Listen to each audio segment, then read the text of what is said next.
Hey everyone, welcome back to another video. So in today's episode, we're going to begin with some tire shop work. And I got the tire shop pretty well set up at this point in time as far as banners and signage go. I bought the new and used tires banner. I thought it would be kind of a cool accent for this corner.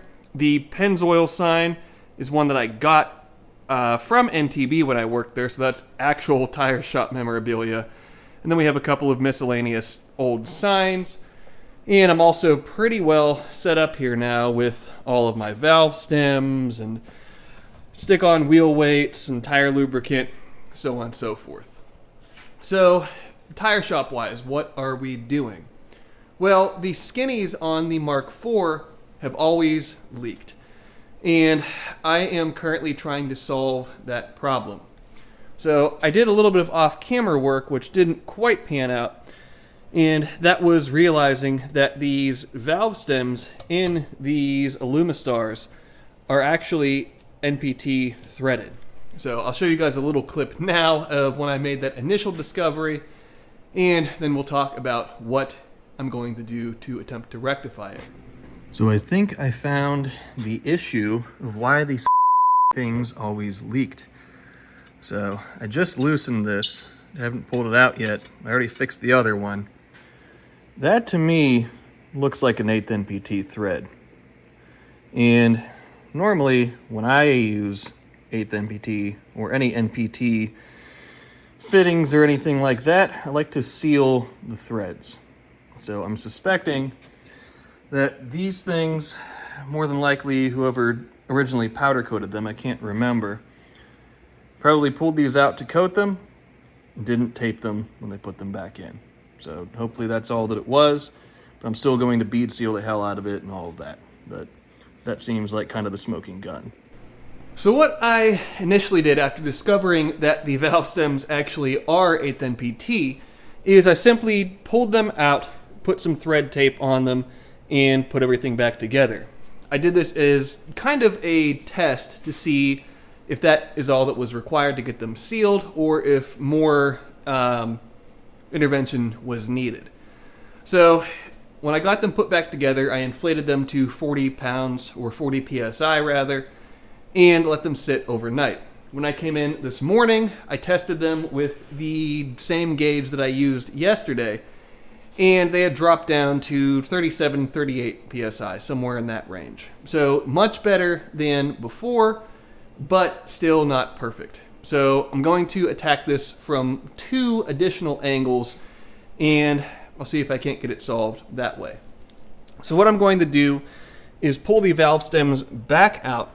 I'm going to re-tape them with Teflon tape and then put some actual ARP Teflon thread sealant over top of the tape. If you guys have done any thread together plumbing work for your homes or anything along those lines, you'll know that a tape and paste combo is pretty commonplace and kind of the go-to to actually get things to seal up. I tried it with just tape, hoping that I'd get lucky, and didn't. That's why I'm not a betting man. In addition to that, I'm also going to use some bead sealer on these. So if you guys aren't familiar with bead sealer, it's essentially liquid rubber that you put down on the wheels. You apply a nice bead on both sides of them, or both inner beads where the tire actually mounts, and by the time everything dries, you have a much better bond and much better seal that way, in theory at least. So hopefully doing those 2 things will solve the problem here. If not, then I guess I'll just live with some leaky skinnies from now on, but I'll at least be able to say that I tried and I gave it my best effort.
Both of the Mark IV skinnies are now remounted, rebalanced, and hopefully all sealed up. So again, I've inflated them to 40 psi, and I'll let them sit here for the duration of the day, maybe even into tomorrow morning, and do another pressure test with the same gauge that I was using, the same everything else. We'll do this as scientifically as possible, and hopefully between the bead sealer and the hopefully sealed valve stems, these things will maintain their pressure and then they can go back on the car. Well, as you can hear in the background, the heaters are now running in the shop. It's finally getting cool enough here where I am heating the shop. So it's a good sign for me, at least. I really love the autumn and winter season. But that being said, today we are going to do some work on the Aristo. And nothing too exciting, although I do have a surprise to show you guys later on. But we're going to do a little bit of maintenance on this. We are going to do the brake job, which I don't know what these are. Just some miscellaneous bungs there. But we're going to knock out the brake job, pads and rotors, and then I have a new vehicle speed sensor, as the speedometer reading has been a little bit erratic and a little bit intermittent on this car. So I figured the easy first thing to do would be to replace the speed sensor, and it's a pretty low financial barrier to entry for that. So the sensor, it just bolts onto the side of the tail shaft, or the tail housing rather, of the transmission. Nice and easy. I just have to swap over the little plastic gear that actually drives the speed sensor and tells me how fast the car is going. So hopefully that's all that it is to get the speedometer reading correctly. And I ordered this direct from Japan. You can see all of the Japanese characters and lettering there. It's an authentic Denso part. There's the Toyota part number right underneath of my thumb, that 83181-24040. So I'll get this swapped, and then we can move on to knocking out the brakes and doing the bedding process in a little while. And with the old speed sensor out, this is the shaft I was talking about.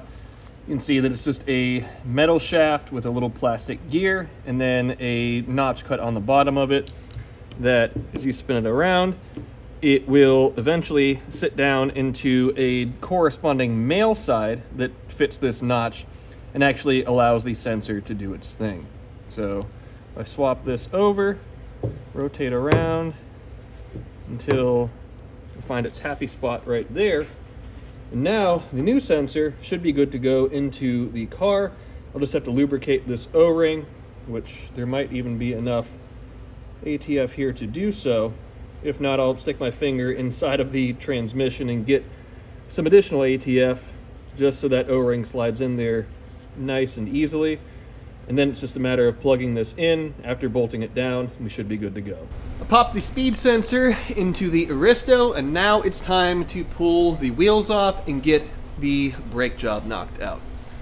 So components wise, nothing too crazy.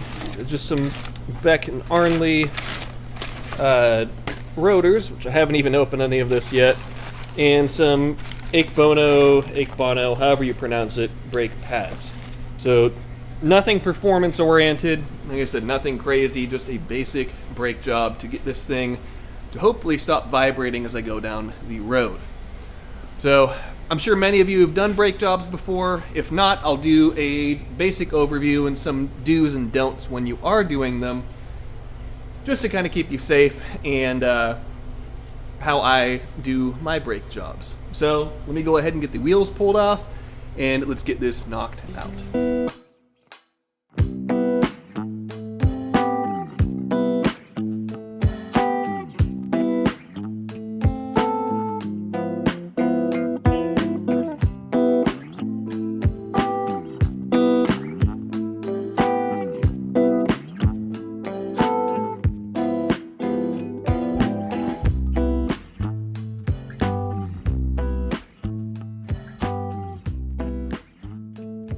Well, bad news with the Aristo brake job. I ran into a bit of a roadblock. So I pulled both a front and rear rotor off to verify that they are the same size, and as it turns out, they are not. So this is the rear. I have this side over here pretty much even, and you can see the diameter difference on this side. The front is even more pronounced, again lined up on the right side. The left side shows the disparity between sizes. So I did a little bit of research, and from what I gather, it appears as though a GS300 uses a larger set of brakes than the Aristo. So the knuckles appear to be the same part number, the hubs appear to be the same part number, but what does not appear to be the same part number are the actual mounting brackets for at least the front calipers, and therefore that leads me to believe that the calipers are longer or larger to compensate for the larger rotors. So I went down to my local O'Reilly Auto Parts. I ordered a set of 95 GS300 calipers that will hopefully be the solution to put these new brakes on. And I guess the silver lining is that at the end of the day, provided I can make all of this work, I'll end up with a big brake setup on the Aristo. So all that I can do at this point in time is reassemble with the parts that I was in the midst of pulling off, so that way the car is still operational, and although the brakes do vibrate a little bit, at least the car can still go down the road with what was on it. So unfortunate, but it is what it is, and hopefully it's an easy solution. So, well, the front calipers for the Aristo have arrived from good old O'Reilly Auto Parts. We have two new front calipers, or I guess reconditioned front calipers, I should say. But these are GS300 calipers as opposed to the Aristo calipers that are on the car currently. Now, like I said, when I looked up the part differences, or the differences in part numbers, I should say, I noticed that the actual mounting bracket, this piece that I'm touching right here, was a different part number between the Aristo and the GS300. And that would make sense if the rotors are a larger diameter on the GS300 as opposed to the Aristo.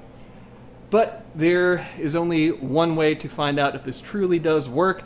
That's to pull one of the front wheels off, as I just have the front calipers right now. Pull the caliper, the rotor, all of that, and we'll see empirically if this actually does fit. All right, now with the GS300 rotor on the front of the Aristo and the new corresponding GS300 caliper, let's make sure first that the bolts fit, which they do. Now we hope that the spacing between the two holes on the bracket is the same. And thirdly, we hope that everything fits and everything clears. So let's see. Slide this in here.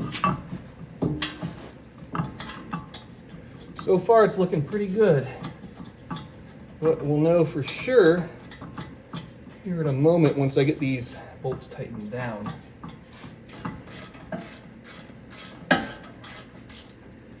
And snugged up, survey says, look at that, everything fits just the way that it should. So, the issue with this was pretty simple. All that it is larger rotors and longer calipers. So, at this point, I'm going to pull the GS300 parts back off of the Aristo, and I can figure out if I'm going to paint or have the new calipers powder coated. And once the rears come in, then once the whatever coating I decide or whatever finish I decide for the new calipers, I can get those taken care of, reassemble everything, bleed the brakes since I'll have to break the system open to replace the calipers, and then at that point in time, we'll have a quasi big brake setup on this thing, and most importantly, I'll have new brakes that hopefully will have solved the vibration that this car has. Well, today is a good day. So if you guys can see the old BC logo here on this box, that means that the coilovers for the Aristo have now arrived. So I'm very excited about these, and let's go ahead and talk a little bit about what we're going to do for the final portion of this video, as it's a bit of a departure from my initial plan for it. So my initial plan to finish off this video was to finish up the brakes on the Aristo. And I have my caliper boxes right here, but you'll notice that we have 3, and the Aristo obviously has 4 calipers. So there was a bit of a mix-up at the parts store, and the final rear caliper will not be ordered, at least until this upcoming week. So rather than sit on my hands until then, I figured since the coilovers have arrived for the Aristo, we'd go ahead and get them installed, get ride height set, get all of that squared away, as frankly this is what I'm more excited about than doing the brakes anyways.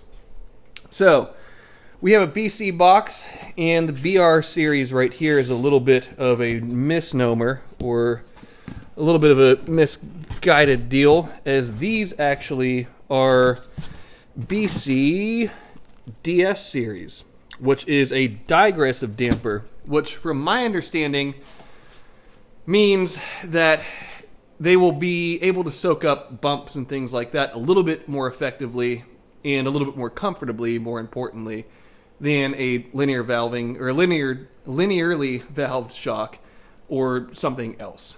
So this will be my first set, at least that I'm aware of digressive shocks. With how little I know about suspension stuff, I doubt that I'll be able to tell the difference, but I wanted to give it a shot, see how they feel, see how I like them, and that's what we went with. So beyond that, I did upgrade to Swift springs, so that way these will hold up a little bit better, hold their height a little bit more. And other than that, there's nothing a whole lot crazy or really wild with them.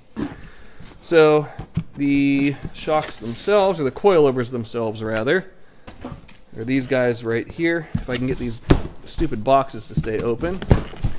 But same as all BC stuff, they look really nice. You can see the Swift Springs logo right there. And we're going to go ahead, disassemble the Aristo, pull the old tired shocks and struts out, put the new BC stuff in, get ride height set, and all of that. By the end of this whole process, this car should be looking a whole lot different and a whole lot cooler than it does kind of in the high-statured grandpa mode that it's in right now.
Well, the Aristo's front coilovers are now installed, and it really wasn't all that bad.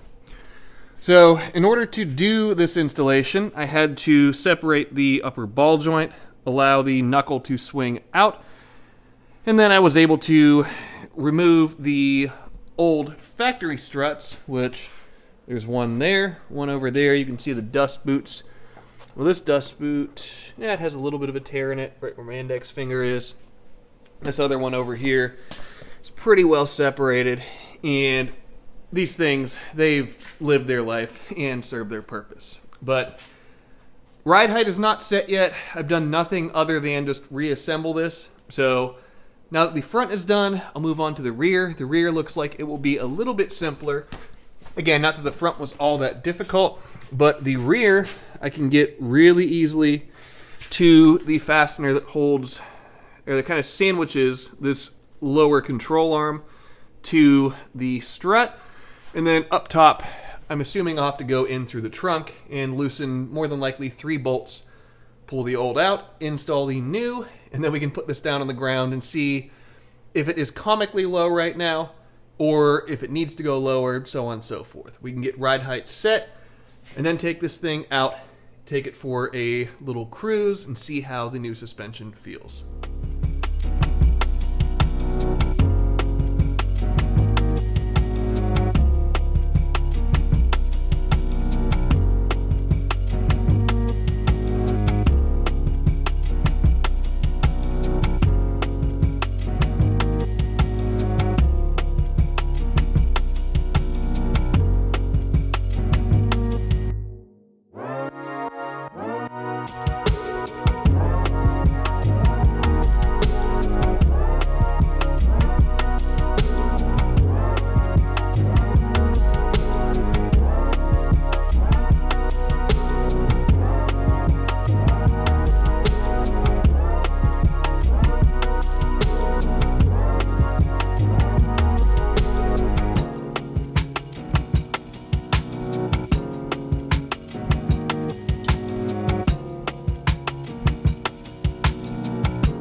Well, I decided to take the Aristo out for a little nighttime cruise, and this is as good of a time as any to formally announce and formally show you guys the surprise I was talking about earlier. So in the nighttime little montage that I just did, you saw the colorful lights on the inside of the car.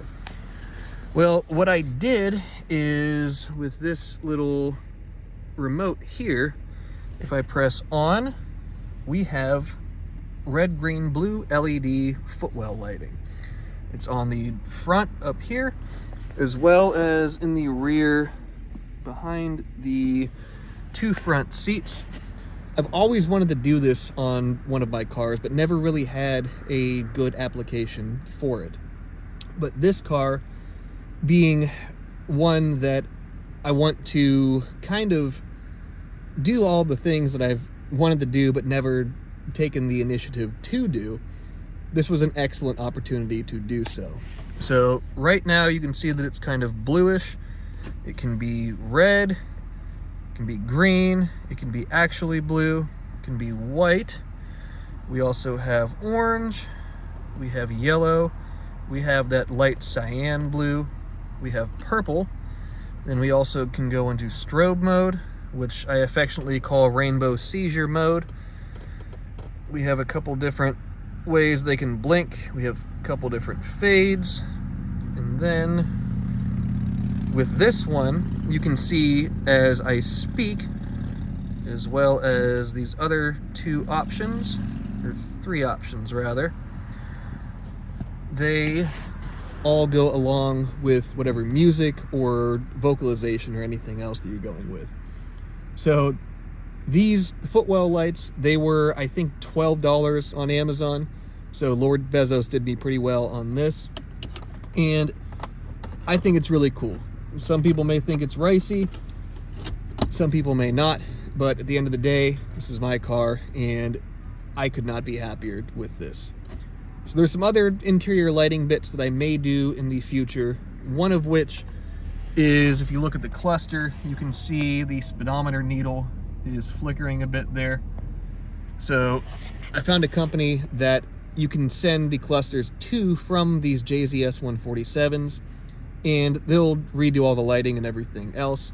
I'll end up doing that, and then have some other ideas that may or may not come to fruition in the future, but we'll cross that bridge when we come to it. Right now, I'm just enjoying my nice cyan, light blue, teal footwell lighting. Well, the following morning after the little bit of night shooting that I did, and we are out taking a little bit of a test drive and heading over to the shop.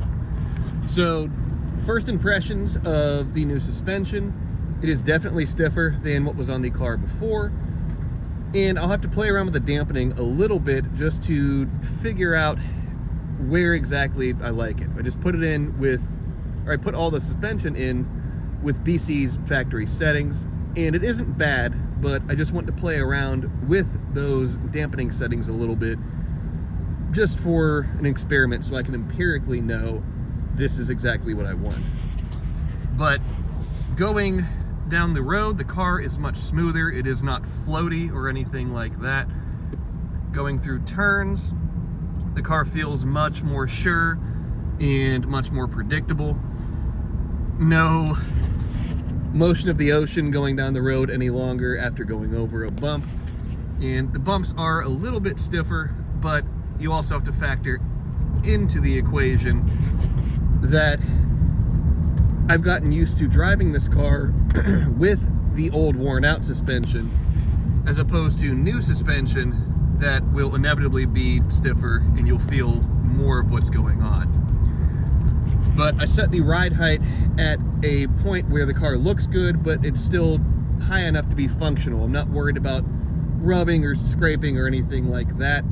And the one funny thing, when I did put the car back down on the ground, I pulled it out of the shop and felt a weird clicking coming from the front end. And I'm thinking, oh crap, what have I managed to do just bolting in new shocks and struts that caused this to happen? And the issue was the hammer-on wheel weights on the inside of the wheels were hitting a portion of the front suspension and steering arms. So I pulled the fronts off, rebalanced them. The balance feels good, everything's smooth, minus this bumpy road right now. But everything seems to be all good. I'll probably play around with ride height a little bit just to dial in a little bit of a rake that I want this car to have, a little bit more.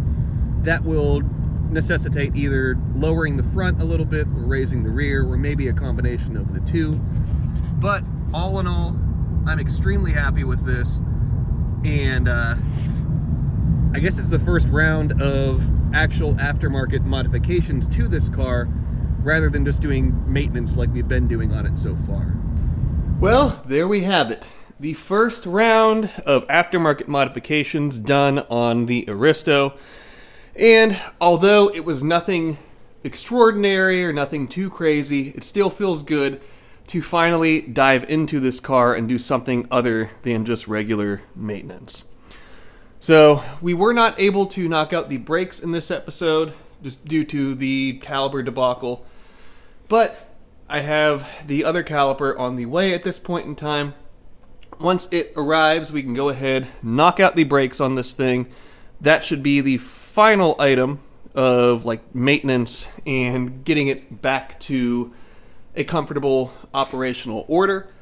And then from there, we'll see where we go. So I have some big plans for it and big winter ideas and projects and everything, among everything else that's going on around here. But we'll get that knocked out, or we will start working on it, I should say, and see how far we can get before springtime, when it will be time to actually take these cars out and enjoy them. But with all of that being said, I think that will be about the end of this episode. So let's go ahead and wrap it up. So thank you guys, as always, for coming on all these different adventures and all these different journeys with me.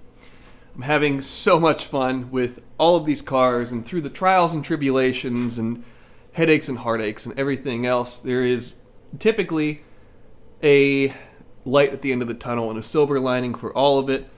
And even though they can be frustrating, all of these cars are all very special, and they're all things that I look forward to working on and playing with in my everyday life. So I thank you guys very much for taking the time out of your collective days to come and see what I'm doing here.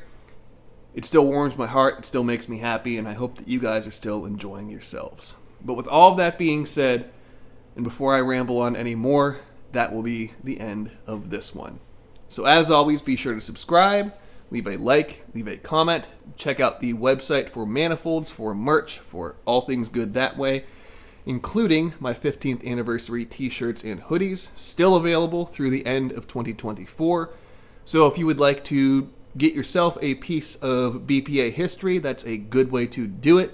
If not, well then hopefully I offer something in the future that does speak to you and that you would like to add to your collection.